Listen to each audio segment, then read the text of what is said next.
Estamos con el maestro Hugo Mantilla Trejos, escritor, investigador y folclorista llanero, nacido en Carabonorte, Arauca. El maestro Hugo Mantilla Trejos es un baluarte de nuestra cultura llanera y lo vamos a mostrar desde tres líneas específicas. Uno es el tema folclórico, el otro tema que vamos a tocar un poquito es el tema de la investigación y finalmente vamos a enfocarnos en el asunto literario.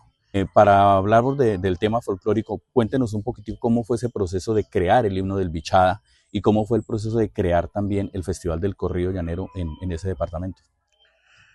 Bueno, yo en el año 1980, fui invitado a ser parte del gobierno de la comisaría del Bichada. Entonces, yo lo primero que me enfoqué fue en que no había un himno y comencé a trabajar en función de eso. Hicimos un concurso abierto, pero lo que enviaron no fue como muy aceptado. En ese momento cambiaban de comisario, llegó otro señor. Sin embargo, me dijo, esto no me suena a himno. ¿Usted no puede hacer un himno? Le dije, claro. Entonces yo me puse a escribir y escribí el famoso himno al Bichada.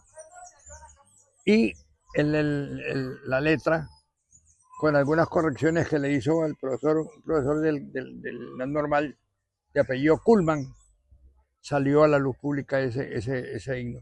Lo otro fue el torneo del joropo. Estábamos en la orilla del río, en el Orinoco, con unos amigos y nos pusimos a hablar sobre la necesidad de algo que identificara la región y creamos entre todos, hicimos un bosquejo del himno, del festival, a buscarle el nombre. Entonces dijimos, bueno, es que no hay, el corrido es una de las formas más auténticas que tiene el llano, y el corrido no deja de ser simplemente un romance español, pero traducido y hecho a la manera del llanero. Ahí nace el corrido, el festival, el primer festival, con un dinero que nos aportó Dainco, se hace el primer festival. Con el segundo festival nos toca buscar por un lado, por el otro. Hicimos el segundo, hicimos el tercero. Ya yo dejé la cuestión ahí. Hoy por hoy creo que van los 34 festivales que se ha venido haciendo. Ya tiene su presupuesto y tiene todo. De manera que es un logro en el Bichada haber hecho eso. Para el tema de la investigación, nosotros contamos con el Diccionario Llanero, que es una compilación de vocablos y refranes. Tiene 4.502 vocablos y 457 refranes. Es el único diccionario que existe en el llano colombo-venezolano. ¿Cómo fue ese proceso de recolección de estas palabras y de estos refranes? Pues también comencé a hacerlo. Bueno, yo aquí en Villavicencio ya he escrito, había recogido unas 1000 y tantas palabras. Cuando llegué al Bichada, yo dije, hay necesidad de ampliar esto para publicar.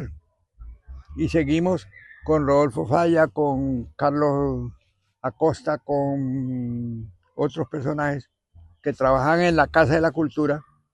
Empezamos a recoger datos y datos y datos y fuimos ampliando poco a poco, pero es un trabajo muy largo, porque esas palabras había que clasificarlas, había que darle su acepción y había que la parte semántica, que no es fácil trabajarla, pues yo me respaldé en mi hermano Eduardo y logramos ir haciendo poco a poco eso, ya con un doctor en Bogotá que se interesó muchísimo por la cuestión del diccionario, el mismo Zapata Olivella, que fuimos buenos amigos, logramos irlo como depurando, y tanto que llegamos a esa cantidad de términos que me parece que es importantísimo, porque en Venezuela existe un diccionario que se llama el Palabreo del Hato, pero es relativamente corto, muy bien definido, muy bien trabajado, pero es pequeño en cuanto a términos. Entonces eso, y lo de los refranes, dichos refranes, entonces nos propusimos anexarle eso porque nos pareció bien importante. Es una manera muy, muy práctica del llanero hablar y es muy común en el llano. Uno a veces va al llano y si no tiene como ese conocimiento de respecto, se ponen a hablar 3, 4 personas y no es fácil entenderlo porque ellos le ponen a todo un poquito de gracia y van hablando de esa manera. Entonces ese trabajo también se logró hacer y hoy por hoy pues tenemos ese libro. Para el tema editorial, usted ya tiene algo más de 12, 15 títulos publicados sobre diferentes temáticas llaneras, sobre poesía llanera, como El último Tinigua, tiene narrativa, tiene novela, tiene una cantidad de historias. ¿Cómo lograr, cómo hacer para condensar el llano en esos libros, en esas historias? ¿Cómo ha sido su proceso? Pues yo creo que eso ha sido como como un conocimiento primero de la región, porque si uno no conoce la región, no conoce su gente, no conoce su geografía, es muy difícil.